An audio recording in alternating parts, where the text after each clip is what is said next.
পালন করা হয়? জানো, তাই তো? আচ্ছা, কারণ মহাবৃত সেন্ট জর্জেস মৌলে জন্মদিনে এই নৃত্য দিবসটি পালন করা হয়।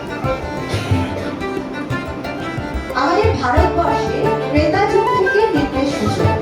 আমাদের ভারতীয় নৃত্য রয়েছে ভরতনাট্যম, কত্থক, ওড়িশি, মণিপুরি, কুচিপুড়ি, মোহিনীনাট্যম, আরো অনেক নৃত্য রয়েছে, শাস্ত্রীয় নৃত্য রয়েছে।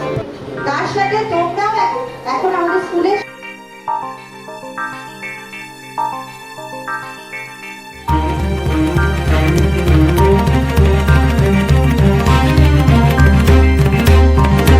বিপুল তরঙ্গরে, বিপুল তরঙ্গরে সব গগন উদ্বেগ